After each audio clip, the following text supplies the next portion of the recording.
Everyone, good morning. কেমন আছো? আশা করি সবাই ভালো আছো, সুস্থ আছো। আমি একটুও ভালো নেই। নাটোর বনপাড়া ধানাইদেওয়া চাঁদপুর থেকে আজকে একটু কষ্টের ডেইলি ব্লগ শেয়ার করছি। আশা করি সবার ভালো লাগবে। আর ভিডিওটা ভালো লাগলে অবশ্যই একটা লাইক, কমেন্ট অ্যান্ড শেয়ার করে আমার চ্যানেলটাকে সাবস্ক্রাইব করে আমার সঙ্গে থাকবে। আজকে সকালবেলা, রাত্রেও এই টিউবওয়েল থেকে পানি উঠছে, আর আজকে সকালবেলা পানি উঠছে না। কি করব, সকাল টাইম অনেক কাজ আছে। তো নর্মাল কল, তো আমার চাচা শাশুড়িদের বাড়িতে ডিপ কল, তো ওই জন্য ঘোড়া টোড়া নিয়ে বালতি টালতি নিয়ে সমস্ত কিছু আমার শাশুড়ির সঙ্গে করে নিয়ে চলে আসছি এই বাড়িতে। ডিপ কলে এখনও পানি উঠছে, আর ওই হচ্ছে বোরিং দিয়ে মাঠে পানি উঠছে, তো আমাদের এই নর্মাল কলে পানি উঠছে না। তো কি করব, এত তাড়াতাড়ি এত পরিস্থিতি শিকার হলাম। বৃষ্টি না হওয়া পর্যন্ত আমাদের কল থেকে পানি উঠবে না। কতদিন যে এরকম অবস্থা থাকবে জানি না। প্রত্যেকটা কাজে যখন কোনো কিছু হয় না, তখন সেটাই বড় কিছু হয়ে যায়। চাল টাল সমস্ত কিছু থাকলেও পানি ছাড়া কোনো রান্না করতে পারবো না। সমস্ত কিছু আছে, জ্বালানি না থাকলেও রান্না করে আমরা খেতে পারবো না। একে অপরের পরিপূরক। যে সমস্যাটা হয় সেই সমস্যাটাই বড় হয়ে যায়। তো আমার আমি এর আগে এক ঘোড়া নিয়ে চলে আসছিলাম, তো আমার শাশুড়ি মা, আমার হাজব্যান্ড ঘোড়া নিয়ে চলে আসছে, তো সেটা আমি এখান থেকে উঠান থেকে আবার নিয়ে নিলাম, নিয়ে পানি নিয়ে চলে আসছে।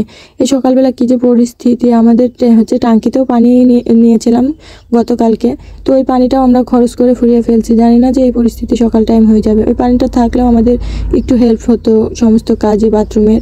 তো এখন বাথরুমের পানিটাও নিয়ে আসতে হবে। তো নিয়ে এসে ফেলে যে আবারও কয়েকটা ঘোড়া নিয়ে এসে এখানে রেখে দিয়েছে, সেটাও বাড়ির মধ্যে নিয়ে চলে আসলাম। তো পানির কাজটা অনেকটাই হেল্প করে নিলাম। পানির তো সমস্ত পানি যেটুকুর প্রয়োজন সেটুকু নিয়ে উঠিয়ে নিয়ে চলে আসছি।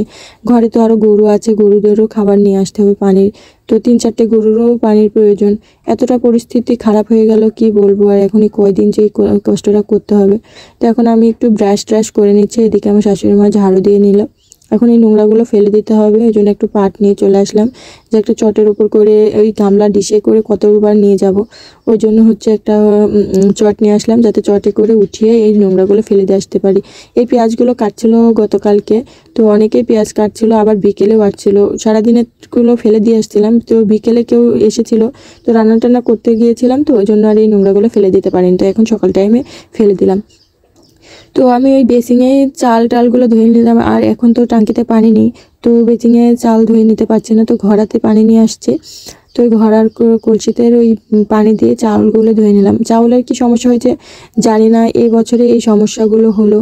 তো রোজার সময় কয়েক ড্রাম, 2টো ড্রাম আছে আমাদের, রোজার সময় ওই ড্রামে চাল ঝেড়ে রেখে দিয়েছিলাম। এবছরে কী হয়েছে, ওই চালে প্রচুর পোকা পড়েছে। তো আমি কুলো দিয়ে ঝেড়ে নিচ্ছি, তারপরে ওই পোকাগুলো বেরোচ্ছে না। অনেকটা পরিমাণ করে আমার এই চালগুলো ধুয়ে নিতে হচ্ছে, প্রায় 5 থেকে 7 বার ধুয়ে নিয়েও পোকা যাচ্ছে না। তো টানা পানি, এত পরিমাণ পানি দিয়ে আমি কিভাবে চাল ধুয়ে, এই অবস্থা। তো কিছু করার নেই। তো এক ঘড়া পানি আমার পুরাটাই লেগে গিয়েছে এই চাল ধুতে। 3-4 বার করে ধুয়েও যখন পরিষ্কার হচ্ছে না, কতবার করে যে পরিষ্কার করছে। এই চাউলগুলো যে কত তাড়াতাড়ি খাবো সেটাই বুঝতে পারছি না। ফেলে দেওয়ার জিনিসও না যে ফেলে দিয়ে আমি কিনে খাবো। আর বাড়িতে তো সমস্ত কিছু আমরা খাই, বাড়ির চালই খাওয়া হয়। তো এদিকে চালটা ধুয়ে চলে আসছি রান্নাঘরে। কি রান্না করব সেটাই ভেবে পাচ্ছি না। এদিকে প্রায় অনেকটা দেরি হয়ে গিয়েছে রান্না করতে। ওইদিকে পানি টানি টানতে গিয়ে, সংসারে যত পানি লাগবে সমস্তটা টানতে গিয়ে প্রায় 8টা বেজে গিয়েছে। তো কি রান্না করব ভাবছি। আর বাড়িতে তো তেমন বাজারও নেই, হাট করতে হবে। তো কিছু ঢেঁড়স নিয়ে নিলাম ভর্তা করার জন্য। আসলে আমার হাজব্যান্ডই ভর্তা খেতে চেয়েছিল, ওই জন্য কিছু ঢেঁড়স এনে দিয়েছিল, সেটাই ভর্তা করব। ভাবছি যে ঢেঁড়সের সঙ্গে একটু ডাউল রান্না করলে খুব ভালো হয়, তো জমে যায় খাবারটা। তো নর্মাল খাবারই একটু ভেবেছিলাম যে একটু আম ডাল করব। তো আমটা আমি গাছ থেকে পেড়ে আনতে পারিনি, ওই জন্য আম ডালটা করতে পারছি না। তো দেখি খুব তাড়াতাড়ি আমি আম ডাল করেও খাবো। তো একটু যেহেতু ঢেঁড়স ভর্তা করব, তো ভাবছি একটু তেল দিয়ে নুন হলুদ দিয়ে একটু ভেজে ভর্তা করব, তাহলে সেটা খেতে ভালো লাগে। আর একটু পেঁয়াজ বেরেস্তা করে চটকিয়ে আর শুকনো মরিচ দিয়ে ভর্তা করব। তো কিছুই হাতের কাছে পাচ্ছি না, ছড়িয়ে ছিটিয়ে আছে অনেকটা, মানে থালা বাসন আমি মাজতেই পারিনি। তো আজকে পানি আনছি, ছড়িয়ে ছিটিয়ে রয়েছে, কিভাবে মাজবো বুঝতে পারছি না। এত টানা পানি দিয়ে কাজ করতেও ভালো লাগে না। আর এতটা পরিমাণ আমাদের থালা বাসন জমে গিয়েছে যে কি বলবো। তো তো যেটুকুর প্রয়োজন এটুকুই আমি মেজে নেব। তারপরে গোসলের সময় যদি পানি আনতে পারি তো সেটা হচ্ছে থালা বাসনগুলো মেজে নেব। টানা পানি দিয়ে কাজ করতে খুব কষ্ট হয়, আর এত পরিমাণ টানে। আর কি সমস্যা হয়েছে, আমি যেই ঘোড়া মাজাতে করে পানি নিয়ে আসছি তখনই ওই আমার পায়ের সমস্যা, যন্ত্রণা বেড়ে যাচ্ছে। পানি আমি টানতেও পারছি না, কি করব। আর টানা পানি দিয়ে কাজ করতে এত বিরক্ত লাগে। আর কার কার এই এলাকায় এই পানির সমস্যা হচ্ছে এই গরমে, সবাই একটু কমেন্ট বক্সে আমাকে জানিয়ে দাও। তো একটু ঢেঁড়স তুলে নিলাম আর একটু তেল দিয়ে দিয়েছি, আর সেই তেলে একটু ঢেঁড়স দিয়ে দিচ্ছি, একটু ঢাকনা দিয়ে ঢেকে দিলে ভাপেই সিদ্ধ হয়ে যাবে। আর আমি প্রচুর মানে কচি কচি ওই ঢেঁড়সগুলো নিয়ে নিয়েছি করার জন্য, ভর্তা করার জন্য। আর এই ঢেঁড়সগুলো ভর্তা করলে না খুব ভালো লাগে খেতে। তো ঢেঁড়সগুলো দেওয়া হয়ে গেছে, একটু নুন আর হলুদ দিয়ে আমি একটু ভাজা ভাজা করে ভেজে নেব। আর তার সঙ্গে একটু ডাউলও করব। তো ডাউলটা আমি একটু ভাতের মধ্যে দিয়ে দিয়েছি যে সিদ্ধ হয়ে যায় যাতে তাড়াতাড়ি। ভাতের মধ্যে ওই একটু মানে একটু কাপড়ের মধ্যে ওই ডাউল, তার সঙ্গে পেঁয়াজ, রসুন আর কিছু কাঁচামরিচ দিয়ে আমি বেঁধে ভাতের মধ্যে দিয়ে দিয়েছি যাতে তাড়াতাড়ি সিদ্ধ হয়ে যায়। অনেকটা দেরি হয়ে গেছে ওই জন্য। তো এদিকে রান্না টান্না কমপ্লিট করে চলে আসছি। রোজার মাস থেকে গোবর দেওয়া হয়নি, দেলি দেওয়া হয়নি। তো প্রায় 1 মাসের গোবর এখানে পালা পড়ে আছে। তো আমি দেই না, কারণ আমার হাতে ঘা হয়ে যায়, কষ্ট হয়ে যায়, কি বলবো। তো দেওয়া হয় না। তো এক ভাবিকে বলা হয়েছিল গোবরগুলো দিয়ে দিতে। তো ওই ভাবিও ওই রোজার মাসে রোজা রেখে ঢেঁড়স উঠায়, আবার ওই এখন তো ঢেঁড়স উঠছে, তো একদিন পর পর ঢেঁড়স উঠে একজনারদের। তো ওই ঢেঁড়স টেড়স দিয়ে এসে সংসারের কাজ করে আর ওই মানে দেলি করাতে আর আসতে পারে না। তো বলেছিল যে রোজার পরে এসে দেলিগুলো দিয়ে যাবে। তো ভাবি আজকে ডেকে আনা হয়েছে। তো আমি আমার শাশুড়ি মাকে বলেছিলাম যে আমি দিয়ে দিব নি, আস্তে আস্তে যদি পারি তাহলে দিয়ে দেবো। তো আম্মু বললো যে তাহলে তুই একা একা দিবি, তাহলে ওই ভাবিকে ডেকে নিয়ে আসি, যদি দিয়ে দেয় তাহলে তাড়াতাড়ি করে 2-3 দিনের মধ্যে ওই দেলিগুলো গড়িয়ে উঠিয়ে ফেলতে পারে, যে রোদ যাচ্ছে জ্বালানিরও কষ্ট হয় না এই দেলিগুলো দিলে। তো ওই ভাবি বলাতে সত্যি সত্যি তো সকাল সকাল চলে আসছে। আমি তো কাজ করছিলাম, তো যেহেতু আসছে তো বললাম যে ভাবি চলে যেতে চলো, যে তোদের যদি না দিতে পারিস তাহলে আমি চলে যাই। আমি না কাজ ফেলে দিয়ে তাড়াতাড়ি করে চলে আসছি যে কয়েকটা দেলি গড়িয়ে দিয়ে আসি, তাহলে অনেকটা কমে যাবে। পানিও নেই, আবার এই অনেক দিন ধরে গোবরগুলো রেখে দেওয়া হয়েছে, তো শুকায় গিয়েছে। তো পানি ছাড়া আবার দেল দেওয়া যাচ্ছে না। তো আম্মু এই পাটশোলাগুলো ভেঙে ভেঙে নিয়ে এসে দিল, আর আমরা দেরিগুলো গড়িয়ে নিচ্ছি। তো রাস্তার পাশে আবার তাকিয়েও থাকছিলাম, কি জানো, আজকে আমার বোনদের এই রাস্তা দিয়ে যাওয়ার কথা, আসে না এদিক দিয়ে। তো আমার ওই বোনের যার মেয়ের বিয়ে হয়েছে আমাদের এই এলাকাতে, তো দাওয়াত খেতে নাকি যাবে এই এলাকা দিয়ে, তো আমাদের বাড়ির সামনে দিয়ে যাবে। তো আমি বারবার করে তাকাচ্ছিলাম যে বাড়িরই অটো, তো আমার আবার আপার ওই দেওরও অটো চালায়, তো ওই অটোতেই যাবে। আমি বারবার দেলি দিচ্ছিলাম আর তাকাচ্ছিলাম যে আপু এদিক দিয়ে যাবে, এদিক দিয়ে যাবে। তো আপুরা যে ওই আমি আসতে এখানে দেলি দিতে 11টার দিকে, আপুরা 9টার দিকেই ওই দাওয়াত বাড়িতে চলে গিয়েছে। তাহলে আমি তাকালে দেখতে পাই। তো অনেকবার করে তাকাচ্ছিলাম, তাকাতে ভাবলাম যে একটু ফোন দিই, যে দেখি কখন যাবে, বেরোবে কখন। আমি ভাবছিলাম কি দাওয়াত বাড়িতে যাবে প্রায় 12টার দিকে, বেরোবে, আসবে 2টোর দিকে, খেয়ে দিয়ে আবার বাড়িতে চলে যাবে। তো ওরা যাতে তাড়াতাড়ি চলে আসবে জানি না। ফোন দিলাম তো বললো যে আমি তো 9টার দিকেই বেরিয়ে চলে আসছি। আমি রাস্তার দিকে চলে আসছিলাম গাড়িতে গল্প করতে করতে, তো খেয়াল করিনি। তবে তাকিয়েছিলাম পিছন ফিরে, যখন তাকাই তখন বলে আমার শাশুড়ি মাকে দেখতে পেয়েছিল।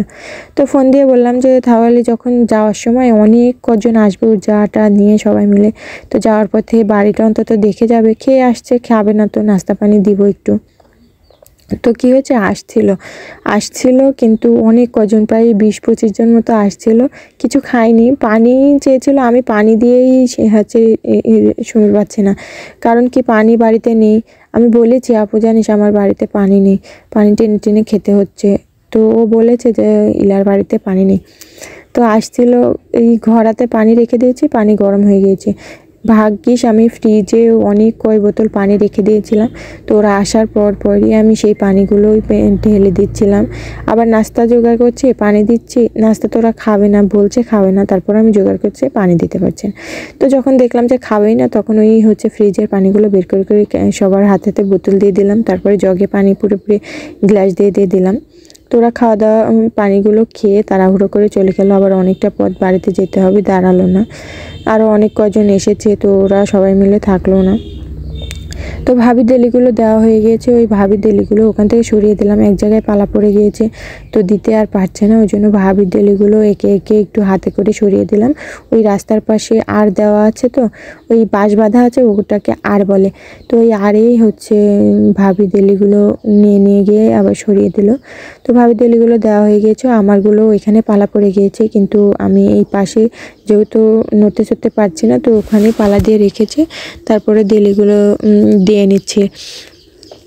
আজকে বেশি দিতে পারেনি, আমার ওই ভাবি মানে যাই বেশি পরিমাণ দিয়েছে, আমি শুধু ওই রাস্তাতেই তাকাচ্ছিলাম জন্য দিতে পারিনি বেশি। তো ভাবি প্রায় 70টার মতো দিয়েছে, আর আমি 50-55 এরকম দিয়েছি। তো বেশি আর দিতে পারিনি, হাতটাও বেশি চালাতে পারিনি, অনেক দিন দেওয়া হয়নি, তো ওই জন্য হাত ব্যথা করছিল। তো অনেক দিন বলতে 1 বছর 1.5 বছর মতো আমি এই ডেলি গড়াইনি, তো অনেক দিন পর দিচ্ছি, তাও ভালোই দিতে পারছি। আর এই ডেলিটা গড়ানো আমি শিখেছি আমার এই শাশুড়ি বাড়িতে এসে।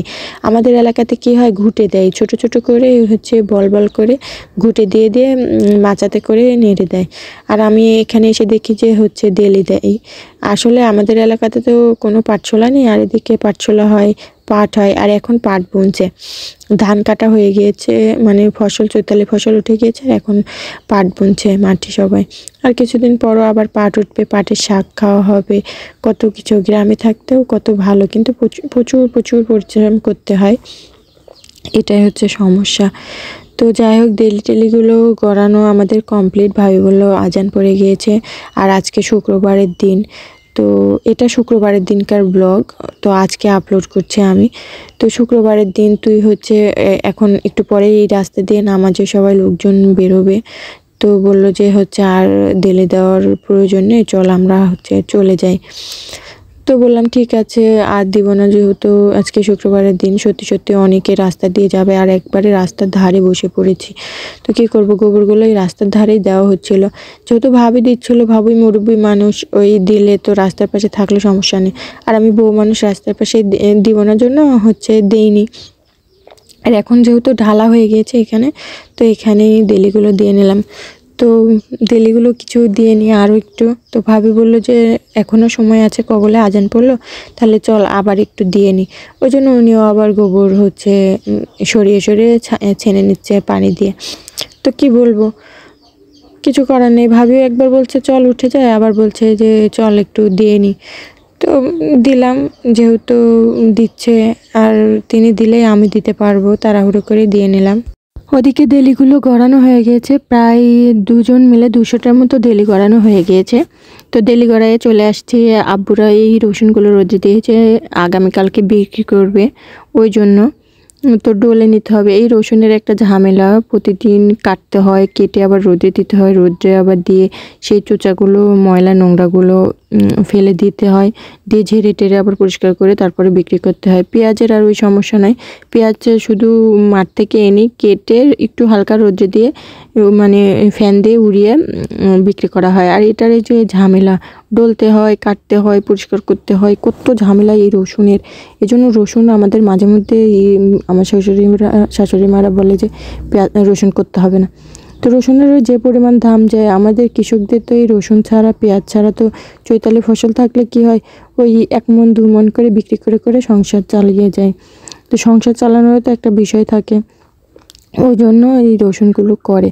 তো আগামীকালকে যেহেতু বিক্রি করবে, আব্বু বললো যে এই রসুনগুলো ডলে পরিষ্কার করতে হবে। আর বাড়ির মধ্যে এত আজকে হাওয়া দিচ্ছে, বাতাস দিচ্ছে, আর বাড়ির মধ্যে যেহেতু প্রচুর আম গাছ, তো কি করব, আম গাছের পাতাতে পড়ে একবারে নোংরা হয়ে গেছে, বাড়িঘর দেখার মতো না, মনে হচ্ছে বসতে পারি, এরকম অবস্থা। তো কি বলবো, তো যেহেতু আমি ঝাড়ু দিব, তো আব্বু বললো যে এগুলো পরিষ্কার করে নিতে। তো ডলে নিয়েছি, তো পরিষ্কার করব যেহেতু, তো আব্বু বললো যে এই গরম রসুন ওই বস্তাতে তোলা যাবে না, ঘেমে আবার ওই নষ্ট হয়ে যাবে। তো যেহেতু আগামীকালকে বিক্রি করবো, তো আব্বু বললো যে এই রসুনগুলো এইভাবে ডলে এখানে পালা দিয়ে একটু চট দিয়ে ঢেকে রাখলে আশপাশ দিয়ে হচ্ছে ইয়ে করা যাবে, ঝাড়ু দিয়ে নেওয়া যাবে।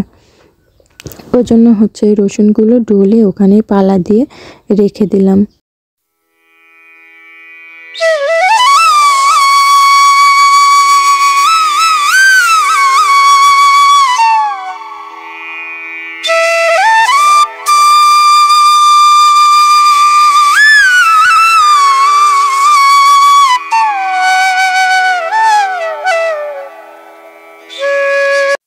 ওদিকে রসুনগুলো ডলে পালা দিয়ে আব্বুর সঙ্গে করে রেখে এখন উঠানটা পরিষ্কার করে নিতে হবে।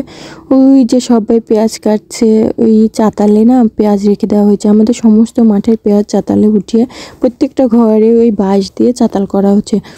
তো ওই চাতালেই পেঁয়াজগুলো উঠিয়ে রাখা হয়েছে, এখন ওই আস্তে আস্তে পেরে দিচ্ছে আর ওই সবাইকে লাগিয়ে দেওয়া হয়েছে পেঁয়াজগুলো কেটে নেবে। তো সবাই পেঁয়াজ কাটছে, এখন কেউ টাকা করে 80 টাকা মন, আবার কেউ কাটছে 2 কেজি করে মনে। তো অনেকে কাটছে যে পেঁয়াজ নেবে, বাড়িতে কারোর পেঁয়াজ নেই, তো ওই জন্য পেঁয়াজ নেবে মনে 2 কেজি করে পেঁয়াজ দেওয়া হবে। তো এদিকে সবাই কাটতে বসে পড়েছে আর আমি উঠানটা এদিকে আস্তে আস্তে ঝাড়ু দিয়ে নিচ্ছি। আর অনেকটা নোংরা জমে গিয়েছে, সেগুলো ফেলে দিতে হবে। তো সবাই চলে যাবে, প্রায় চলে যাওয়ার সময় হয়ে গিয়েছে, ওই জন্য উঠানটা পরিষ্কার করে নিচ্ছি। আর কিছুক্ষণ পরেই ওরা উঠে চলে যাবে, আজান পড়ে গিয়েছে। তো ওই জন্য তাড়াহুড়ো করে উঠানটা পরিষ্কার করে নিচ্ছে আর ওরা কিছুক্ষণ পর চলে যাবে। তো উঠানটা পরিষ্কার করে নিয়ে আগে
এদিকে সবার কাটাকুটি শেষ, সবাই চলে যাচ্ছে, প্রস্তুতি নিচ্ছে কে বাড়িতে চলে যাবে। তো আমি বললাম যে ওই যে কিছু কিছু পেঁয়াজের মধ্যে ওই যে ডালালা মানে জোড়া পেঁয়াজ আছে ওইগুলো হচ্ছে সাইডে রেখে দিয়েছিল, তো বললাম যে ওইগুলো উঠিয়ে রেখে যেতে, আমি আবার কখন ওইগুলো বেছে বেছে তুলবো। তো ওই পিচ্চেটা তুলে দিচ্ছে আর সবাই বেরিয়ে যাচ্ছে। তো আসলে কি যাদের বাড়িতে এই পেঁয়াজ কাটে তারা কিন্তু এই নোংরাগুলো যাওয়ার সময় ফেলে দিয়ে যায়। তো আমাদের বাড়িতে ইনারা দিয়ে যাচ্ছে না, কারণ দিচ্ছে না। তো আমি বলাতে একটু পা দিয়ে দিয়ে আবার ঠেলে দিয়ে ফেলে দিয়ে গেল। তো উঠানটা আমি পরিষ্কার করে নিচ্ছি। তো উঠানটা পরিষ্কার করা হয়ে গিয়েছে, এখন বারান্দাটাও পরিষ্কার করে নেব। আর এই গ্রামে না ভয়েস দিতে গেলেও সমস্যা হয়, মানে বাড়িতে এত গ্রামের বাড়িতে যে এত কিচিরমিচির ঢাক, রাস্তার পাশে গাড়ি ঘোড়া, ভয়েস দিতেও বিরক্ত লাগছে। ওই জন্য মাঝে মধ্যে কী হচ্ছে আমি ওই মিউজিক দিয়ে দিচ্ছি। তো সবাই একটু কষ্ট করে ভিডিওটা দেখে নেবেন। এই রাত্রে আমি ভয়েস দিতে চেয়েছিলাম, তো ভয়েসটা এত ঘুমের কারণে দেওয়া হয়নি। দিনের বেলায় এই ভিডিওটার ভয়েস দিতে গিয়ে এতটা পরিস্থিতি খারাপ, আজকে যাই করছে না খারাপ পরিস্থিতি। একেতে পানি নেই বাড়িতে, কি বলবো, এনারাও না পানি খেতে চেয়ে পানি খেতে পায়নি, তো কি বলবো আর। তো উঠানটা আমার ঝাড়ু দেওয়া হয়ে গিয়েছে, বারান্দাটা ঝাড়ু দিয়ে কমপ্লিট করে এখন এই নোংরাগুলো ফেলে দিতে হবে। তো ওই জন্য আব্বুদের ডাকছিলাম যে আমি এই কতক্ষণ ধরে এই ঢাকিতে করে মাজাতে করে, আর আমি মাজাতে কোনো কিছু নিতেই পারছি না, হাঁটুতে ব্যথা হচ্ছে, পায়ে ব্যথা হচ্ছে। তো ওদেরকে ডাক দিলাম। তো এখন ওদের সঙ্গে করে আমি, আম্মু বেরিয়ে আসলো ঘরের মধ্যে থেকে, আব্বুকেও ডাক দিল। তো আমি নোংরাগুলো তাদের সঙ্গে করে ফেলে দিই।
এদিকে নোংরা টোংরাগুলো ফেলে দিয়ে এখন গোসল করব। বাড়িতে কোনো পানি নেই, আর টেনে এনে কতক্ষণই বা পানি দিয়ে গোসল করা যায়, আর টানা পানি দিয়ে কি গোসল করা যায়?